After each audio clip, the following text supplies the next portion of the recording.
Bienvenidos al Colegio de Empresarios. Seguimos con nuestras sesiones del entorno de la empresa. El día de hoy vamos a ver la importancia de la economía, el entorno económico de los recursos naturales en la economía dentro de la organización, cómo afecta la economía de la organización, el entorno económico y además cómo el entorno económico influye dentro de la organización. Como objetivos específicos vamos a identificar los diferentes tipos de recursos naturales y cómo el recurso humano puede hacer un buen uso de los mismos. Vamos a identificar la importancia de la variable demográfica para el desarrollo de una organización y el crecimiento, o la creación, mejor dicho, de una comunidad de conocimiento. Se habla mucho de comunidades de conocimiento. Esto significa que haya un intercambio, que lo que uno sabe se lo pueda trasladar a otro y a otro, y hacer una especie de cadena de favores. Pero más que de favores, en este caso es de conocimiento, de saber más de lo que nos pasa. Sobre las empresas recaen una gran cantidad de responsabilidades. Yo he escrito aquí un gran abanico de responsabilidades que van más allá del cumplimiento de las obligaciones legales. El poner una empresa no significa exclusivamente cumplir con los requisitos que nos marca la ley, ¿no? Es imposible quedar al margen de la ley, o mejor dicho, no debe de ser posible quedarnos al margen de la ley. Debemos estar trabajando siempre dentro de los reglamentos, las legislaciones vigentes en el lugar en donde nos encontramos. Sin embargo, además de cumplir con lo que la ley nos pide, debemos de cumplir con otras características, con otras cosas. La finalidad o el principio importante de una organización es tener la finalidad de proporcionar bienes y servicios a cambio de un beneficio. Normalmente es un intercambio de un bien o servicio por un satisfactor económico para la empresa. Por eso, la responsabilidad de las empresas es mucho más que evidente, que va más allá de una legislación. Pongo un ejemplo. Ustedes compran X cosa, voy a hablar de un celular, por ejemplo, y pagan una cantidad por él, reciben su equipo, y cuando están en casa y están configurándolo, caramba, de pronto encuentran que no tienen acceso al buzón.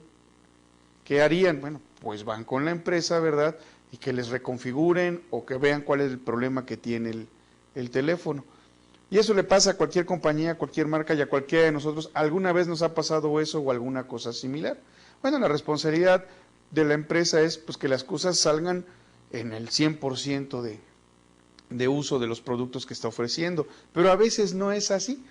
Y entonces la empresa tiene la responsabilidad de repararnos, de darnos una satisfacción, de cambiar el producto, etcétera. Bueno, muchas compañías no están preparadas para eso. No están preparadas para eso porque no se preparan para eso. Y los servicios, el departamento de atención y servicio al cliente, que antes se llamaba simplemente quejas, no funciona. Siempre está una persona indolente que no entiende el caso, que no hace empatía, y es una de las formas en que la organización afecta al recurso humano, que finalmente está ahí, ¿sí? Además existen otro tipo de responsabilidades como la ética. Por eso ponía yo el ejemplo de aquí de un celular que falló, y en algunas ocasiones me he encontrado casos, personas que dicen, no, es que me dijeron pues que le haga como quiera, que por qué no hice esto, que por qué no hice aquel otro, que por qué contraté este plan en vez de aquel otro. Entonces es una serie de eventos, de malos eventos, que se van encadenando y al final el cliente no queda satisfecho o queda muy molesto a pesar de que le hayan resuelto el motivo de su queja, ¿no? Por eso, la empresa se debe de comprometer en mejorar los recursos, en mejorar los bienes, para que mejore la sociedad. Todos los habitantes gozan del derecho a un ambiente sano. Y me refiero a el ambiente general, no solamente el medio ambiente, aunque el día de hoy vamos a ver algunas cosas relacionadas con el medio ambiente. Pero vamos a referirnos, por ejemplo, el ambiente de trabajo debe de ser un ambiente sano, equilibrado, apto para el desarrollo humano y para que sus actividades productivas pues puedan satisfacer las necesidades de otras personas, de otra gente que está fuera de su empresa. El daño ambiental generará prioritariamente la obligación de recomponer según lo establezca la ley. Y hago aquí mucho énfasis. Hoy en día hay en todo el mundo, mucho interés en recomponer el ambiente. Ya no solamente con no dañarlo, sino componer lo que ya el ser humano, como máximo depredador, pues ha estado lastimando, ¿no? El medio ambiente, por ejemplo, dentro de una organización, muchas veces, seguramente a algunos de ustedes les ha pasado que llegan a un lugar y se respira un ambiente muy tenso, muy incómodo, no se siente uno a gusto ahí y no sabe uno a bien decir qué es lo que pasa. Bueno, ahí hay un ambiente dañado, pero uno lo percibe, no sabe qué sucede, pero uno sí lo percibe. Bueno, imagínense en la naturaleza, todo lo que le arrojamos a la naturaleza, toda la cantidad de basura, todos los plásticos, por ejemplo, que tardan en destruirse muchos cientos de años. Antes, cuando yo era niño, las bolsas de los supermercados eran de cartón, ¿sí? Y no tenían asas, simplemente uno salía con sus bolsas y así hacía sus compras. Hoy son de plástico que no es biodegradable, ya hay plásticos reciclables, ya hay plásticos que se pueden biodegradar rápidamente en cuestión de 5 o 10 años, pero eso sucede ahora como una reacción, no como una medida de prevención. Entonces, las autoridades deben de proveer la protección de este derecho a tener un ambiente sano, de desarrollarnos en un ambiente limpio, hacer un uso racional de los recursos naturales, preservar el patrimonio natural y, por ende, la cultura y la diversidad biológica, ¿sí? Y la información y la educación en medios ambientales. Corresponde a cada país poner sus propias normas, ¿sí? Por ejemplo, en México, nosotros vemos que es común, y es más, si no es así, no nos gusta, que los hoteles estén sobre las playas, mientras que en otros países los hoteles están en la calle frente a la playa. Para ir a la playa hay que cruzar una avenida para poder llegar. ¿Esto por qué se hace? Pues para proteger las mismas playas, y las playas están abiertas.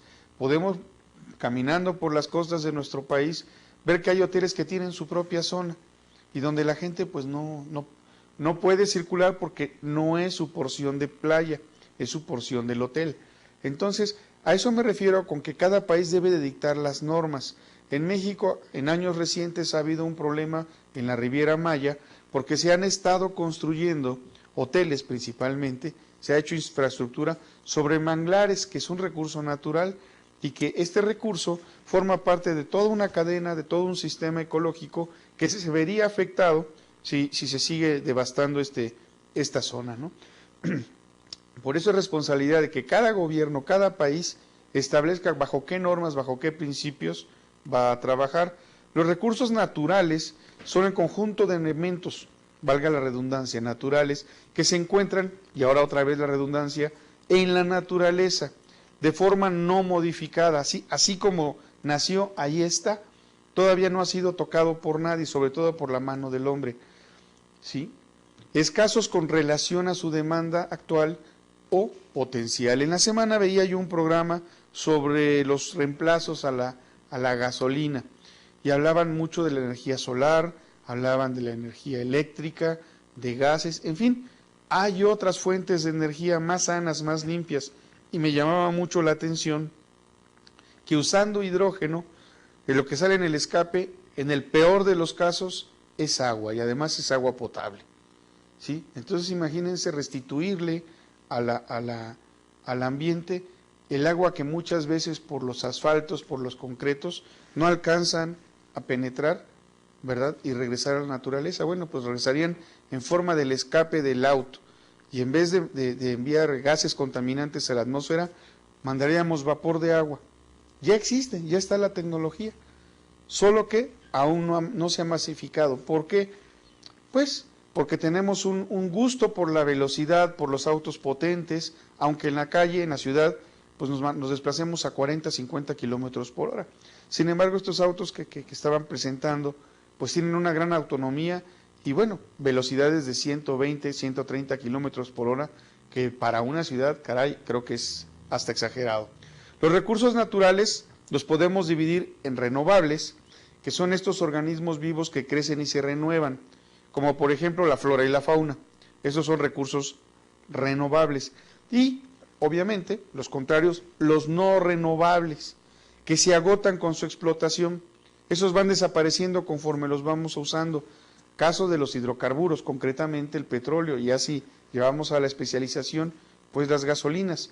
Estos hidrocarburos que estamos tomando de la naturaleza tardaron muchos millones de años en formarse. Y para que se vuelvan a formar, pues tendrán que pasar muchos millones de años. Es un recurso no renovable, ¿sí? Algunos yacimientos minerales también, como el carbón. Los recursos naturales pueden ser determinados determinantes de la posición económica de un país. Según algunos autores, al fines del siglo pasado, los recursos naturales jugaron un papel fundamental en la división internacional de trabajo y en la determinación del poder y la situación de cada país. El país que tenía más recursos, por extensión, por extrapolación, pues debiera de ser un país poderoso. Hoy en día vemos que esto no es realmente así. Por ejemplo, el chocolate se descubrió en América, y uno de los países que se caracteriza por tener un muy buen chocolate es Suiza. Se descubrió en América. Veía yo una caricatura en un periódico en este fin de semana y decía el síndrome de Paracho. Vino Vasco de Quiroga y enseñó en Michoacán a hacer guitarras. Y ahí se quedaron. No volvieron a crecer, no evolucionaron. Se siguen haciendo guitarras como los aprendieron allá por el siglo de 1700, ¿no? Y entonces, ¿dónde están las industrias? ¿Dónde están las mejoras? ¿Dónde están los procesos? ¿Dónde está la exportación de esa artesanía que aprendieron hace más de 300 años? No hay evolución. Y en otros países, pongo de ejemplo Japón, que tiene una gran escasez, por ejemplo, de petróleo, es una potencia. Es una potencia. ¿Qué es lo que le sirvió a Japón? Bueno, pues primero copiaron, mejoraron, desarrollaron y hoy en día están innovando, que es un ciclo natural de la tecnología, cuando se hace correctamente. Sin embargo, otros autores también destacan el papel de los recursos humanos. No es necesario tener recursos humanos para tener riqueza. Perdón, no es necesario tener recursos naturales para tener riqueza. Es más importante el recurso humano si sabe explotar adecuadamente ese recurso natural o la falta del recurso natural. Vamos a hablar de Holanda, que es un país muy pequeño y que con base en tecnología le ha ido ganando terreno al mar, ¿sí? Mejor conocido como los Países Bajos. ¿Por qué los Países Bajos? Porque su nivel de tierra está por debajo del nivel del mar. Es decir, una inundación terminaría con el país. Y entonces son especialistas en la construcción de diques que permiten tener contenido el mar a pesar de que esté en una altura mayor. Y no solo eso, van comiéndole terreno al mar, van haciendo obras de ingeniería que les permiten extender sus territorios. Entonces no es la falta de recursos naturales, es el recurso humano el que nos va a permitir desarrollar esos recursos naturales o aprovechar los recursos naturales que se tienen. La conclusión de este punto de vista, con el cual yo estoy de acuerdo, es que más que el recurso natural, es más importante el recurso humano. Desgraciadamente, los países en donde abundan los recursos naturales no son necesariamente los países altamente desarrollados en este mundo. Piénsenlo un poco, ¿sí? Todos los países desarrollados envidian el clima de los países que están en los trópicos, el clima tropical. Y cuando vienen a un país como nuestro, se quieren quedar a vivir aquí porque el clima es benévolo, comparado con los cambios tan extremos que hay en el hemisferio norte. Y sin embargo, a pesar de ese clima, en esa franja donde hay un clima muy adverso, son donde se encuentran los países más desarrollados del mundo. Hacia abajo, donde sobran los recursos naturales, pues hay grandes diferencias. Esa la veremos en otra sesión, por cierto, cuando veamos sociedad, cultura. empresa. Se suele decir que Argentina y Australia partieron de posiciones similares en cuanto a sus dotaciones de recursos naturales. Sin embargo, se han desarrollado por caminos totalmente diferentes. ¿Debido a qué? Al recurso humano, las diferencias culturales y su relación comercial con el resto del mundo. ¿Sí? A pesar de que están ambos en el hemisferio sur, están casi ya llegando al polo, ¿verdad? Las relaciones comerciales de Australia son muy distintas a las de Argentina y el nivel de desarrollo de tecnología que ha llevado a cabo los australianos es muy diferente al pueblo argentino. No quiere decir que uno sea mejor o peor, simplemente se han desarrollado de manera diferente. Países desarrollados hoy son relativamente independientes de su dotación de recursos naturales. Debido a su gran apertura al comercio internacional, no viven de sus recursos naturales. Sus ingresos provienen de otros factores, como en este caso el comercio. Estamos hablando, por ejemplo, Japón y Holanda, ¿sí? Que están basadas su economía en su infraestructura de capital. La mayoría de los países cuya economía se basa en la importación o exportación de recursos naturales son vulnerables a las fluctuaciones de los precios internacionales de los commodities. Los recursos naturales se les conoce en la bolsa como commodities. ¿Y por qué son susceptibles de estos cambios? Bueno, pues es muy sencillo. Si escasea el recurso, los precios aumentan. Si yo soy exportador de un determinado recurso natural que está escaseando, pues uno diría, hombre, qué bueno, lo voy a vender más caro. El problema está en que por la ley de oferta y demanda, si subo el precio, baja el consumo. Y entonces, pues sí, voy a vender más caro, pero voy a vender menos. O cuando hay abundancia del recurso, los precios bajan.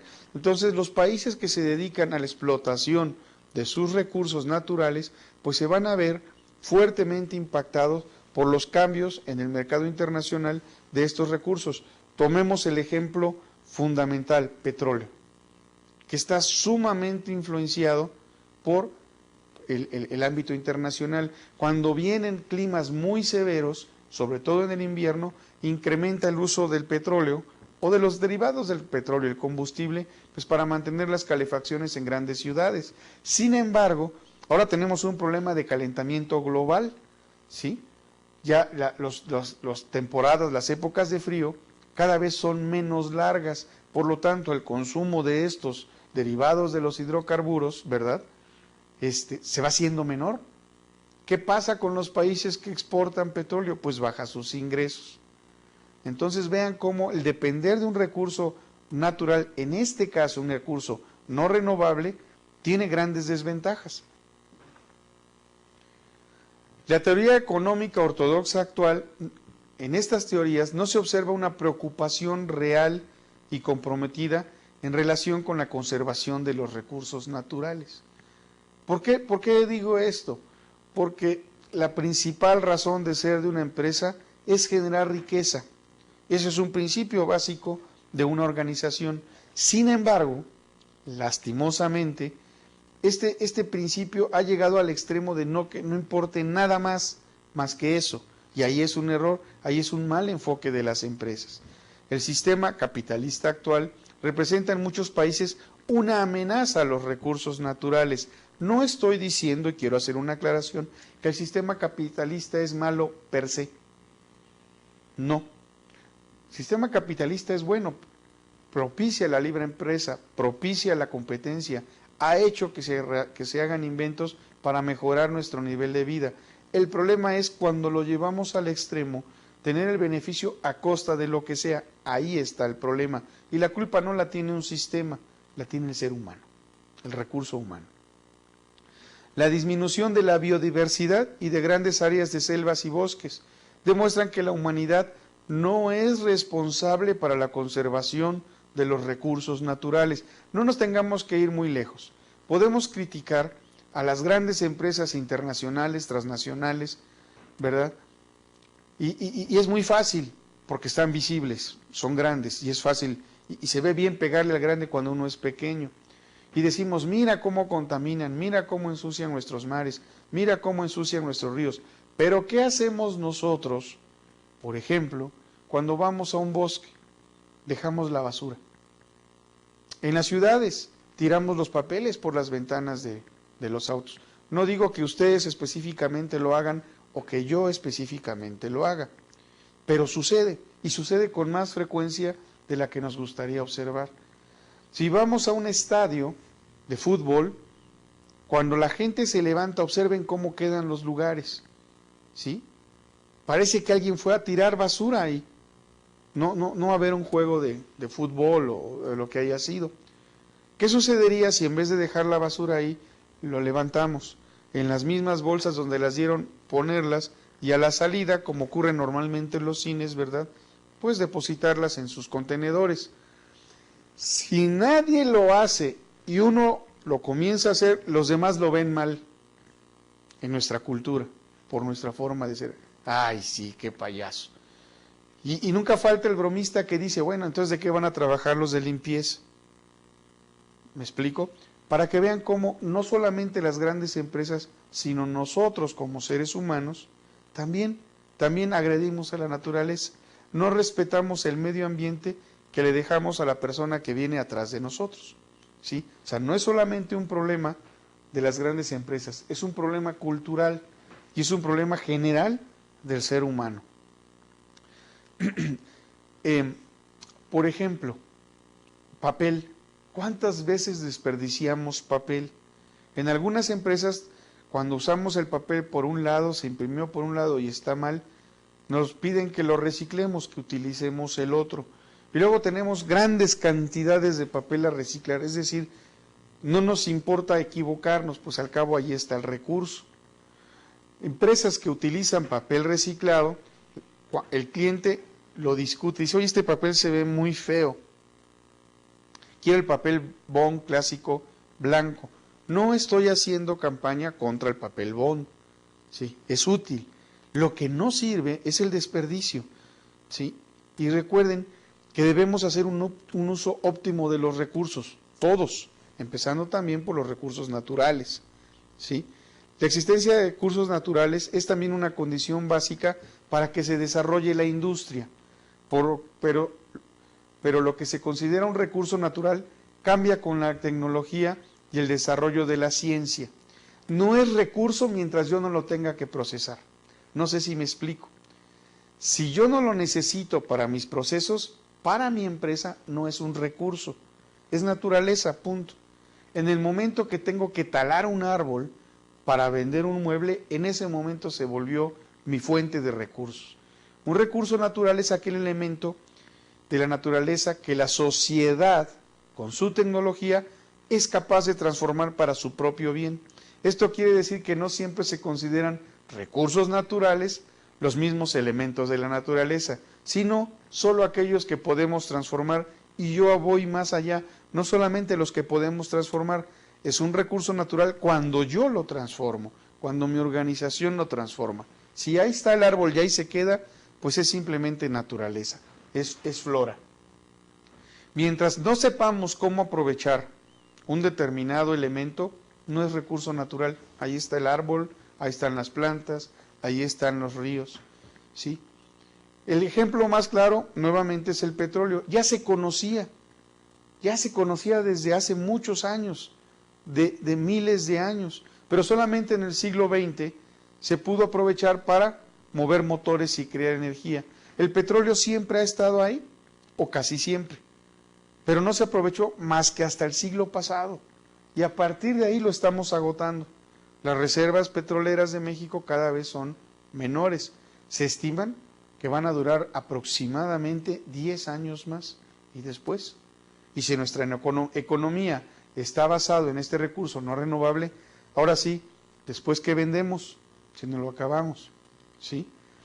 Por eso es importante el cuidado y el buen uso de los recursos naturales, porque eso me va a permitir a mí desarrollar otras cosas que puedo yo comercializar, otros materiales que puedo yo usar para reemplazar, sustituir o para no agredir al ambiente. Más aún, si talo árboles, tengo la obligación de plantarlos, aunque yo ya no los vea crecer, aunque mi generación ya no los vea crecer. Este proceso de transformación de la materia prima en un producto más elaborado, ¿sí? Va perdiendo peso. No usamos el árbol completo, usamos una parte. Si estamos haciendo tablones, no vamos a usar los extremos del árbol, y esos son residuos. Cuanto más peso pierde un recurso natural, más residuos se generan.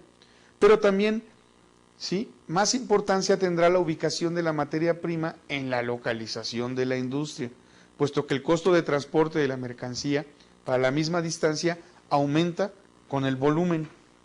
Entonces tenemos una gran cantidad de residuos. Ojo, no confundir residuos con desperdicios, no es lo mismo. Un residuo es lo que me sobró de un proceso, pero no necesariamente lo tengo que tirar, puedo reutilizarlo, ¿sí? O sea, no confundir residuo con desperdicio, son cosas diferentes.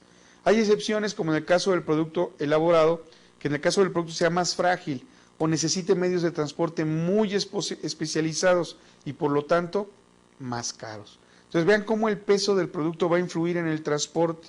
El recurso natural va a impactar en la economía. Fíjense que si yo transporto petróleo en pipas, en estos camiones, contenedores, tendrá un costo más alto que si lo llevo en una tubería, pero para hacer esa tubería voy a tener que hacer de entrada una inversión mucho más grande que la renta de estos transportes.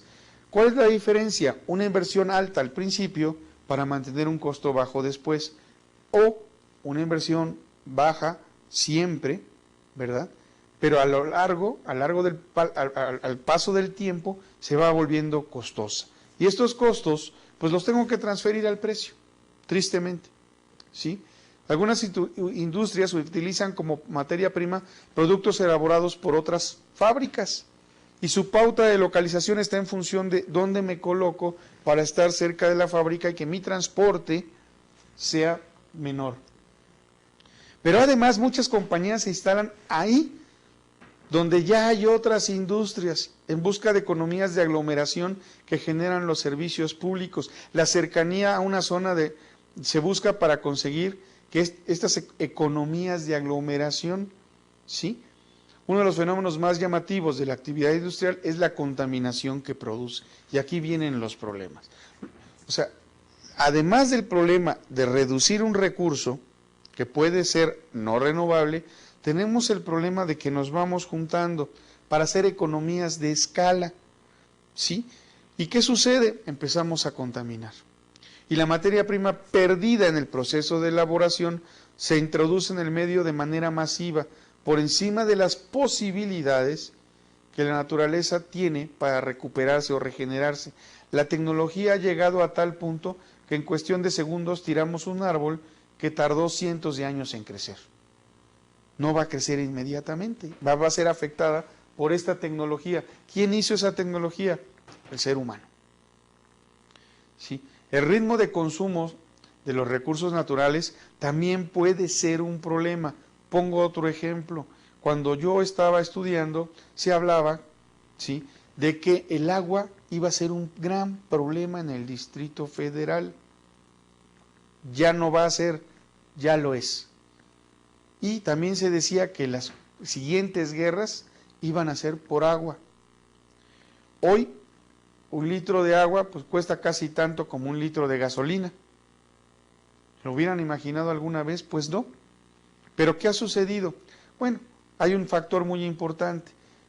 Sé que se van a sorprender. Aproximadamente el 2% del agua que hay en el planeta Tierra, el planeta agua, que está cubierto por 3/4 partes de agua, de toda su extensión, solamente el 2% de esta agua es potable.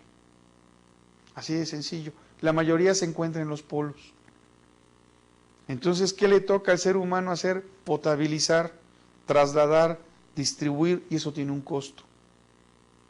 Y tenemos que pagar ese costo, ¿sí? Un tinaco, un tanque contenedor de agua, de una casa, de un domicilio, pues puede tener promedio 750 litros. 750 litros. El costo más caro en la Ciudad de México es de $1 por cada 1000 litros. ¿Sí? Sin embargo, ¿cuánto me cuesta un litro de agua embotellada de cualquier marca? Piensen en eso. Esta eliminación de desechos nos va generando escasez. El sector primario continúa siendo fundamental en las economías de América Latina. ¿Cuál es el sector primario? Agricultura, pesca. ¿Sí? Según la revista América Economía de julio 30 del año pasado, la mexicana Pemex, la brasileña Petrobras y la venezolana PDVSA, que significa Petróleo de Venezuela S.A., son en ese orden las mayores empresas latinoamericanas y además en una zona económica donde el sector fundamental es petróleo. ¿Sí? Las factorías de petróleo y gas tienen unas ventas que ascienden a 494,000 millones de dólares, nada más. Representa el 25% del total de las 500 empresas incluidas en el listado de esa compañía. Así de simple. Y son normalmente las 500 que utiliza la revista Fortune, las 500 de Fortune. ¿Sí? Al petróleo y al gas le sigue en importancia el sector de comercio y las telecomunicaciones. Este último ha ido creciendo, pero el principal sector de las 500 empresas más importantes del mundo, petróleo y gas, recursos no renovables. ¿Sí? Los recursos naturales no renovables, como ya decíamos, son aquellos que existen en cantidades determinadas, no abundan como el petróleo. Otro recurso es el carbón. Entonces, tenemos tres tipos de recursos. Básicamente tenemos dos cuando hablamos de economía en cuanto al entorno de la empresa. Los renovables, plantas, animales, suelo. Los no renovables, petróleo, hierro, carbón, gas natural, oro. Pero también tenemos recursos inagotables hasta un tiempo, ¿verdad? Sol, vientos, mares. Y esos no los usamos, o los usamos muy, muy, muy poco. ¿Sí? Un recurso renovable es aquel que se regenera con bastante rapidez, la madera, los peces. La madera siempre y cuando las técnicas de captura o talado sean las adecuadas. En un documental sobre la pesca, que por cierto es uno de los trabajos más peligrosos del mundo, la pesca del atún en los mares australianos, cuando llegaban los peces, cuando tienen ya las redes, llegan inspectores a revisar que el pez tenga un peso mínimo. Si es menor de ese peso, lo tienen que regresar para que se siga reproduciendo. Y además, la cantidad de toneladas que se pueden pescar por embarcación también están limitadas. ¿Con qué propósito? Que se pueda regenerar la especie. Así de simple. ¿Sí? Dentro de los recursos naturales renovables podemos englobar todos aquellos, aunque sean utilizados por el hombre durante un periodo, ¿sí?, que más tarde vuelven a aparecer sobre la tierra, de manera natural. Por eso se llama que son recursos renovables. Por ejemplo, si el hombre mata animales para alimentarse, la función reproductora de estos dará lugar a que siempre existan animales, siempre y cuando el hombre no agote el recurso, ¿sí? La caza no sea excesiva. Por eso, deportes como la caza, ¿sí?, es muy mal visto por grupos ecologistas. ¿Debido a qué? Que es cazar por cazar, no es cazar para comer. No estamos cumpliendo una función biológica, simplemente estamos matando por matar. El agua que el hombre emplea también es un recurso renovable, pero les comentaba yo hace un rato, las carpetas de asfalto, el cemento que hay en las calles, impide que el agua regrese al subsuelo y se pierde, ¿sí?, se contamina. Un uso desmedido de los recursos renovables acaba con esos recursos renovables. Los recursos no renovables, pues son aquellos cuya velocidad de regeneración es nula o no es percibida por la especie humana. Si yo mato una vaca para comer, puedo ver el nacimiento, ¿verdad?, de un becerro o un novillo, volver a verlo crecer y poderlo volver a comer. Sin embargo, los recursos no renovables no los voy a ver en mi periodo de vida, en mi ciclo en este planeta, no voy a verlos crecer o reproducirse. Por eso son no renovables. ¿Cuáles son? Gas, petróleo, carbón. Son imprescindibles hoy en la actualidad. La sociedad se ha movido al uso de este tipo de materiales, de recursos, ¿sí? Por eso no los podemos dejar de golpe. Pero el excesivo consumo de estas materias ha dado lugar que las reservas que existen en el mundo se disminuyan de manera verdaderamente alarmante y estamos agotando este recurso en muy pocos años. Ante este problema, todos los científicos del mundo se han movilizado en la búsqueda de nuevas fuentes de energía, que tampoco son nuevas. Allí están, llevan años estudiándose, muchos años, muchas décadas, solo que de momento son costosas. ¿Por qué? Porque no son masivas. En el momento que sea masivo, bajarán su costo. Los autos híbridos que ya existen hoy, que se alimentan de gas y gasolina, son los más caros, pero sus motores son más durables. No tendríamos que cambiar un vehículo cada 5 o cada 6 años. ¿Por qué? Porque su motor no se desgasta. Los autos eléctricos no sufren desgaste. ¿Por qué? Porque no hay piezas mecánicas o son mínimas las piezas mecánicas. Su costo puede ser muy alto al principio, pero la durabilidad del vehículo pues lo hace rentable, ¿sí? De esta manera ya comienzan a funcionar centrales nucleares, otra fuente de energía, que tratan de ocupar un lugar en la producción, ¿verdad?, para poder reemplazar a estos recursos. Pero hay que tener siempre en mente que la energía nuclear aún, a pesar de todo lo que se ha hecho, todavía hay muchas cosas que desconocemos de esta energía. Los recursos humanos. Una empresa es tan buena como su personal. El personal es la mejor inversión de una empresa. El elemento más importante de una empresa es su personal. Por lo tanto, debemos de desarrollar al personal, debemos hacerlo crecer, ¿sí? ¿Qué exigencias tiene el entorno sobre el recurso humano?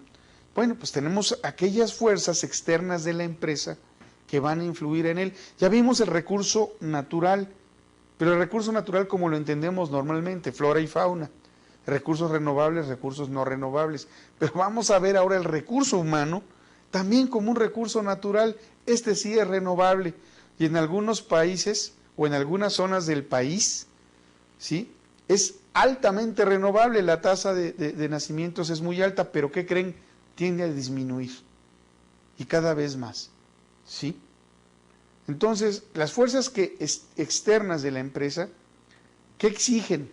Exigen cambios rápidos, entornos inestables con cambios constantes. Esto es lo que nos estamos encontrando. ¿Cómo está este entorno? Diversidad de la fuerza de trabajo en cuanto a edad, cultura, necesidades. En México hay un gran desempleo a nivel profesional. Sí, es más fácil que alguien que nada más estudió la prepa pueda colocarse relativamente rápido en comparación de alguien que tiene una carrera, un diplomado, una maestría. ¿Sí? No se han habido las suficientes fuentes de empleo. Sin embargo, cada vez se va especializando más. La globalización actúa en un mercado, ¿sí?, en donde la competitividad se vuelve mucho mayor. La legislación, las organizaciones deben tomar ahora en cuenta no solamente el marco legal del país, sino también hay leyes dentro de marcos internacionales, hay acuerdos, hay convenios y hay tratados, ¿sí? La evolución del trabajo y el papel de la familia, por ejemplo, la incorporación de la mujer al mercado laboral. Ahora es muy raro ver una familia donde la mujer no trabaja, ¿sí? Y entonces esto va a afectar el desarrollo de la familia. Vean cómo el entorno va afectando no solamente a la empresa, sino a las personas que participan de la empresa. Y carencias y excesos en la formación de los trabajadores. La administración de recursos humanos consiste en planeación, reclutamiento, selección, contratación, orientación, entrenamiento, etcétera, etcétera. Todo esto es lo que hace la organización en cuanto al recurso humano. Significa conquistar y mantener a las personas en la organización. Las empresas tienen que competir no solamente afuera, sino también adentro, porque si sus mejores empleados se van a ser sus competidores en otra empresa, ¿sí? Entonces, el problema es que además de conquistar a este personal, desarrollarlo y mantenerlo, tenemos que obtener de él el máximo de productividad, ¿sí? Pero además, no nada más que produzca, sino con una actitud positiva y favorable, que esté contento con lo que está haciendo, que le guste, para que pueda permanecer en la organización. Luego entonces nos toca ver la demografía. ¿Qué es la demografía? Pasamos de los recursos naturales, cómo impactaba la empresa, al ser humano como un recurso natural, y dentro de este recurso natural, ¿qué tiene que ver la demografía? Del griego demos, que significa pueblo, y grafía, que significa trazo o descripción. Así, si los unimos, es el trazo del pueblo, la descripción del pueblo. Si le buscamos una mejor definición, pues es la ciencia que tiene como objetivo el estudio de las poblaciones humanas y que trata de su dimensión, estructura, evolución, características generales desde un punto de vista cuantitativo. Pero podemos decir que la demografía es el estudio de las poblaciones humanas. ¿Qué le interesa esto a una empresa? Claro que le interesa. Claro que le interesa. Un amigo mío, un buen amigo mío que tiene todavía su agencia de importaciones y exportaciones en Matamoros, me decía, no sabes lo difícil que es conseguir empleados para mi empresa y empleados de calidad, porque Matamoros no es una ciudad pues muy bonita, ni muy agradable, ni tiene un clima muy, muy padre. Entonces, pues la gente no piensa en Matamoros para irse a vivir. Entonces, lo que he tenido que hacer es contratarlos para Brownsville, para que vivan en Brownsville, en Estados Unidos, aunque tengan que pasar todos los días para trabajar en Matamoros. Eso me implica un costo adicional, ¿sí? Ahora bien, si trato de contratar a americanos, deben de hablar también español, porque es una agencia aduanal donde él trabaja, ¿sí? Entonces, tengo que contratar a americanos, pero los americanos cobran más. Vean cómo va afectando la población y los movimientos de la población. Por otro lado, en una empresa donde yo trabajé necesitábamos poner una oficina en Tijuana y nos costó mucho trabajo encontrar gente competente que ocupara la oficina. Y fíjense que la gente competente, no estoy discriminando, ¿sí? No estoy hablando mal de una ciudad que además nos ha ayudado muchísimo. ¿Saben qué sucedió? Descubrimos un factor. La gente de Tijuana, la que nace, crece en Tijuana, en cuanto puede, se va a la ciudad más cercana, San Diego, a trabajar, y si puede a vivir, emigra. Y entonces llega mucha gente de otros lugares del país, de lugares de Centroamérica, llegan a Tijuana para tratar de entrar de manera ilegal a los Estados Unidos. Y entonces prácticamente se convirtió en una ciudad de paso, donde no hay asentamientos durante mucho tiempo de personas, están trasladándose. Y las personas que encontré para trabajar en nuestra compañía en aquel lugar, ninguno era de Tijuana, venían o habían llegado ahí de otras partes del país. Y ahí empezaron a radicar y encontraron oportunidades. Muchas de las personas que trabajan en Tijuana, que tienen negocios en Tijuana, muchas de ellas no son de Tijuana. ¿Por qué? Porque están ocupando el lugar de otros que se fueron. Y también ellos tuvieron que emigrar de sus localidades porque no habían las suficientes fuerzas de empleo. Fíjense cómo se mueve la masa humana y cómo esto afecta la toma de decisiones de las empresas. Y finalmente, pues refleja costos. En México, el último censo del 2005, se contaron 103 millones de habitantes. Se estima, esto es de acuerdo a la página de la CIA, se estima que para julio ya teníamos 111.211.789 y contando, porque julio todavía no termina. ¿Sí? Entonces, váyanse dando una idea, 111 millones de habitantes en nuestro país. El idioma oficial es el español, pero hay un 6% que habla una lengua indígena. Y de este 6% que habla una lengua indígena, no todos hablan español. Por lo tanto, no todos están alfabetizados. Por lo tanto, No todos saben usar una computadora. Por lo tanto, no saben lo que es Internet. ¿Se dan ustedes cuenta cómo la demografía va afectando a las empresas, a las organizaciones? ¿Sí? Hay un pequeño 6% todavía. Desafortunadamente, la mayor parte de las más de 60 lenguas indígenas que se conocen han desaparecido o son habladas por unos cuantos cientos de indígenas. Además, no están todos viviendo en la misma zona, son pequeños grupos, así como puntitos, en todo nuestro territorio nacional. Y estos indígenas son sobrevivientes a la urbanización, a la discriminación racial, ¿sí? ¿Por quiénes? Por nosotros mismos, los que nos consideramos superiores. Fíjese qué triste, qué lamentable, ¿sí? Entonces, esta pequeña porción de indígenas tiende a desaparecer, o peor aún, tiende a urbanizarse y adquirir nuestras malas costumbres. Ellos vivían en armonía con la naturaleza, nosotros ya no. Tampoco estoy en contra del desarrollo, no vayan a decir, ay, este profesor es retrógrada, ¿no? Quiere que vayamos a las cuevas y estar como los cavernícolas. No, mi invitación es hacer un uso óptimo de los recursos, cualquiera que éste sea, sacar lo mejor de lo que se tiene. El grueso de la pirámide poblacional está localizado entre los 0 y los 35 años, por lo que la edad media es de 24 años en México, es decir, el mexicano promedio hoy tiene 24 años. ¿Qué edad tienen ustedes? Si están por arriba de 24, ya no son mexicanos promedio, ¿sí? Si están por abajo, están todavía dentro de ese grueso de la pirámide. Por lo tanto, es un país joven, es un país de 24 años, vamos a decirlo así. Yo soy un profesor de 24 años, se nota. Entonces, tiene una esperanza de vida este país, ustedes que nos están viendo, tienen la oportunidad de llegar a vivir, si son hombres, por lo menos, o mejor dicho, en el peor de los casos, hasta 73 años. Si son mujeres, hasta 78.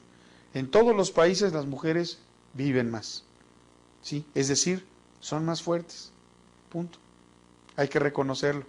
La tasa de crecimiento anual de nuestro país es del 1% y la tasa bruta de natalidad es del 19%. Es decir, hay muchos nacimientos, pero también hay mucha mortandad. Entonces, nuestro crecimiento anual es del 1%. ¿Por qué?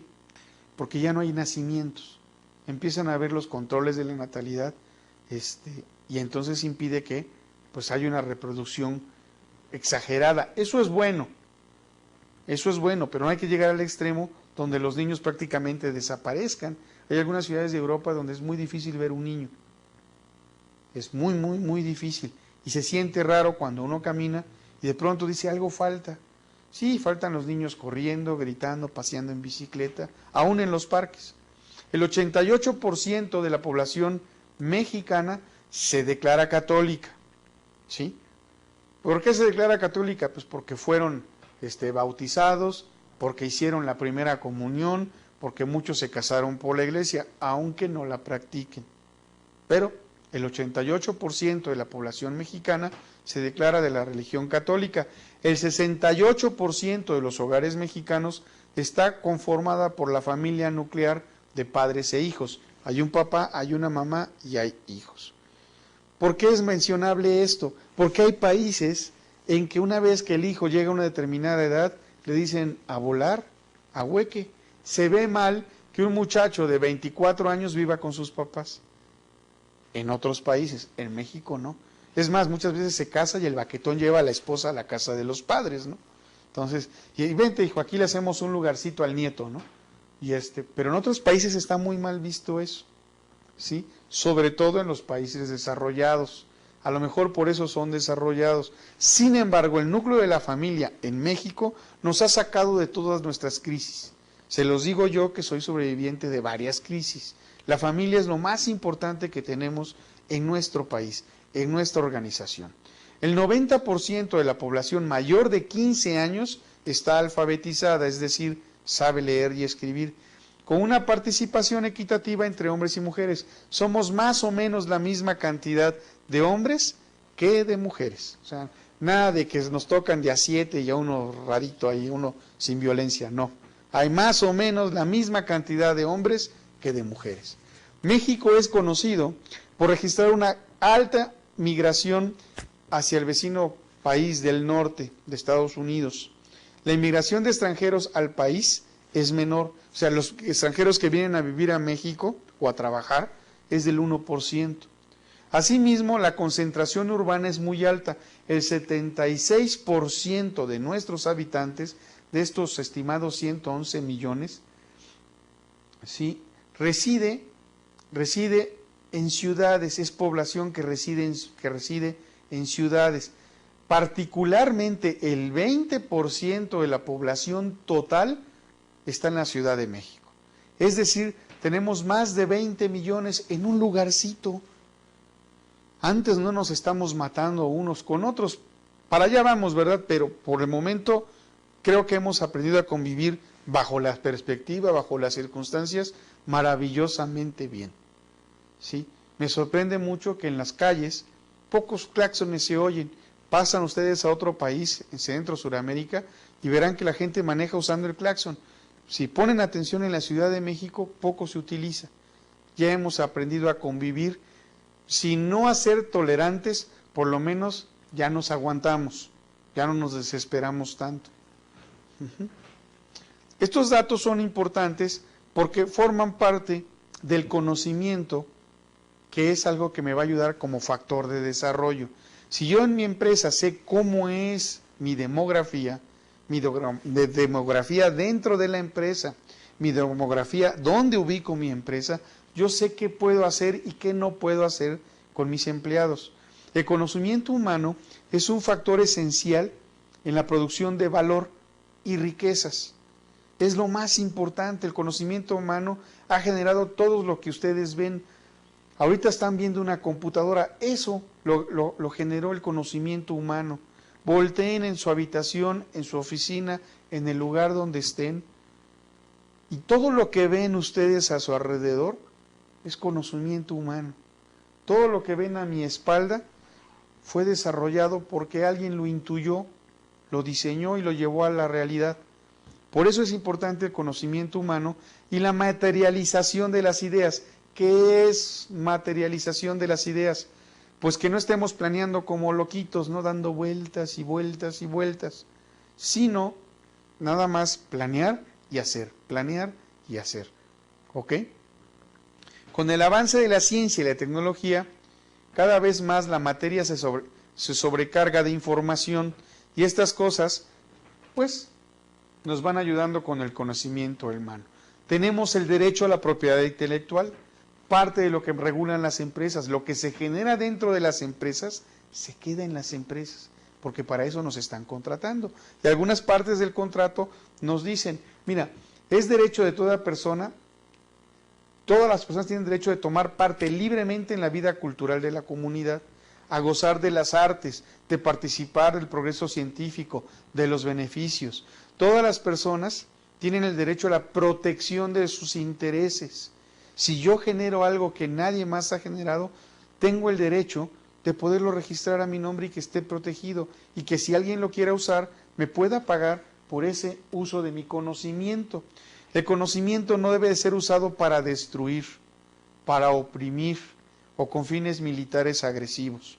¿Por qué puse militares agresivos? Van a decir, todos los militares son agresivos. No, podemos usarlo para usos militares defensivos, ¿sí?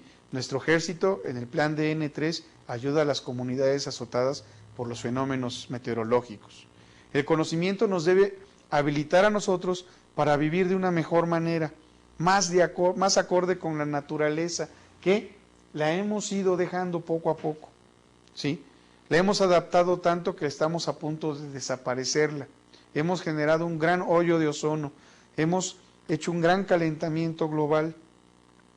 Hemos acabado con especies y seguimos acabando con especies. Estamos talando árboles. No significa que lo estoy haciendo yo o lo están haciendo ustedes. Me refiero al ser humano como especie, como género. El desarrollo basado en el conocimiento se define como una estrategia integral que se funda en identificar, sistematizar y desarrollar el universo del capital social, ¿sí? Hay que establecer clústeres, y estos clústeres, como un racimo de uvas, es esta sociedad de conocimiento. Compartir lo que ustedes saben, compartir lo que ustedes aprendieron, para hacer mejor, primero la vida de ustedes, posteriormente la vida de sus seres queridos, de su gente más cercana, y posteriormente, si somos muy ambiciosos y si somos optimistas, tratar de influir un poquito más hacia afuera de nuestro entorno natural. Por eso es que el día de hoy nos dedicamos a ver los recursos naturales, cómo impactan el entorno de una empresa, pero también ustedes cómo impactan a ese entorno. Entonces, por mi parte el día de hoy es todo, nos vemos en la próxima clase, sean felices y cuiden la naturaleza.